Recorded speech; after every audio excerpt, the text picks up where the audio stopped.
Okay, so welcome to another video on my YouTube channel.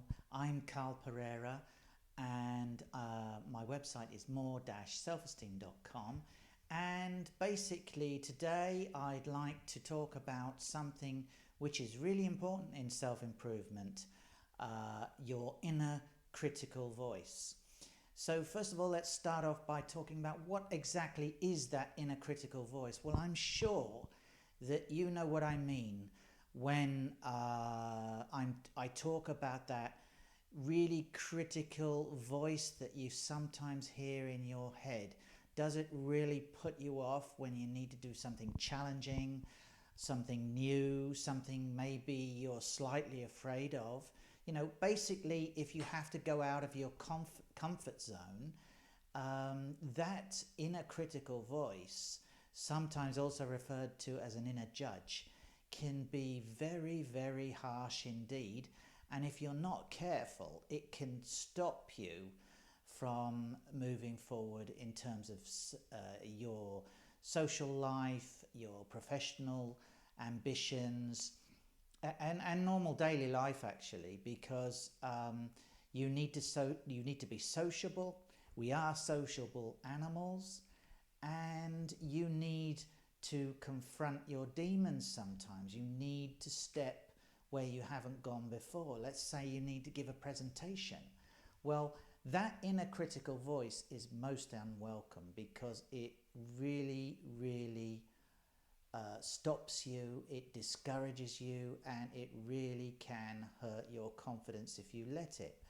The inner critical voice is sometimes even apparently beyond your control, but actually it is your own voice. If you think about it, it's nobody else in your mind. It's actually you creating these negative words, and it's actually, if you listen to it carefully, it's actually your word, which is positive because that means you can stop it or you can do something about it.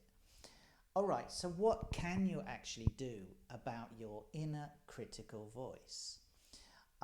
Let's say you have a presentation to do and you're worried, you have some self-doubts, it's something you haven't done before and you're kind of fearing the situation. In fact, that is a prime situation where your inner critical voice could wreck everything.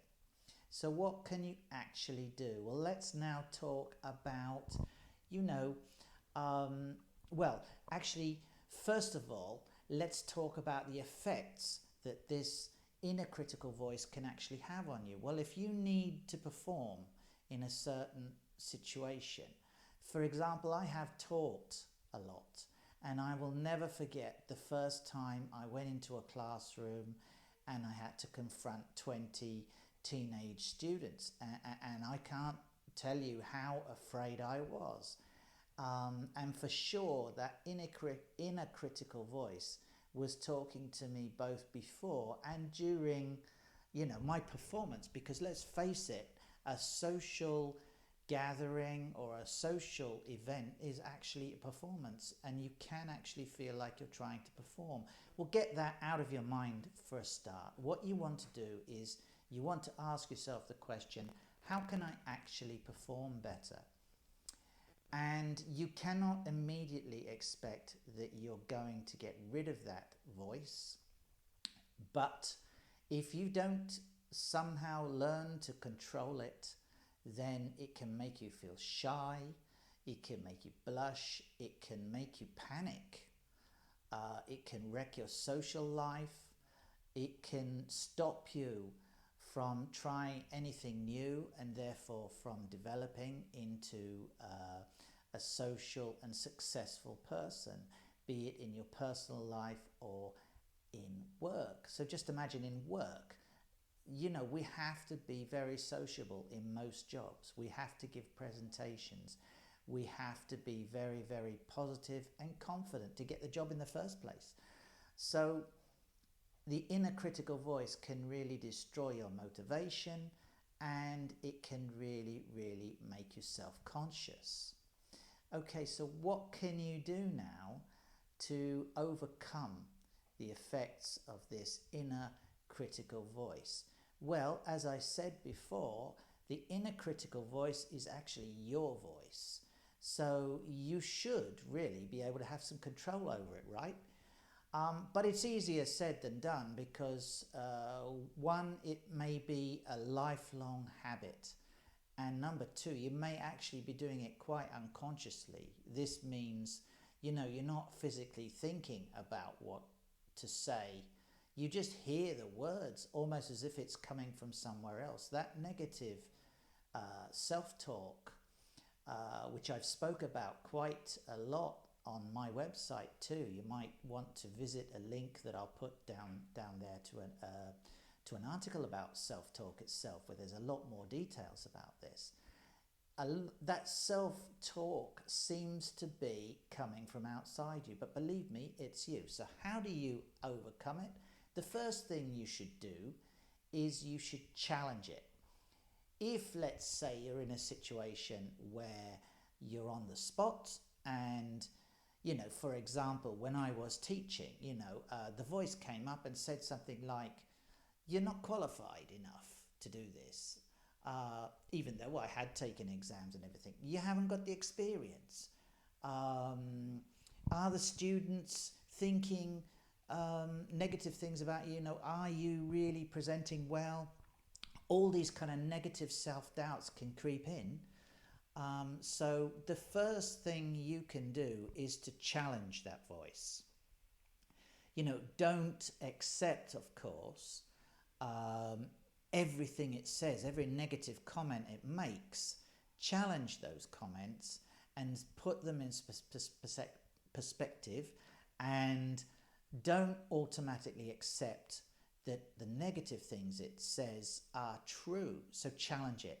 The second thing you can try is actually silencing it. Now that is quite difficult. I would say to you probably that if you want to improve on this, you can't expect to immediately silence that inner critical voice. Like I said, you've been doing it for a long, long time, and you're a master at this because the voice appears to you as though it's coming from somewhere else, or from a higher authority even, and so there is a tendency for you to believe it. So if you can, try to silence it. Maybe you can stop it, you can silence it sometimes. One of the most effective strategies is to actually contradict it. So if in your head a negative thought pops up, yes, you could challenge it, or you can actually go one step further and contradict it and say something quite different, which is much more positive, to replace that negative, or to counterbalance that negative statement. That's quite a good strategy. And by doing this, you're really going to be supporting yourself and encouraging yourself. Now, of course, as with all these things, if you want to improve, there's no magic bullet. There's no simple thing that you can do and everything's going to be okay from tomorrow. You're going to have to take slow, careful steps, and maybe sometimes you can challenge that voice. Sometimes you can silence it. Sometimes you can certainly contradict it, and you can throw in some self-encouragement too. Now, if you try just a little bit each time to do this, it will become more of a habit as well.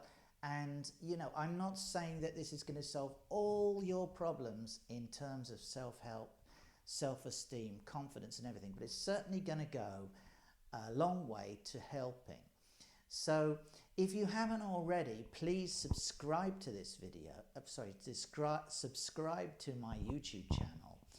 And there are lots more videos that I'm going to bring to you. I'm putting some useful and helpful links down below so you can go and find out more about what you can do to stop this negative self-talk in the first place, and in the immediate future, what you can actually do to cope with this negative voice. And it basically revolves around stopping your automatic belief of this inner critical voice and starting to say some pleasant things to yourself and starting to believe others' compliments too.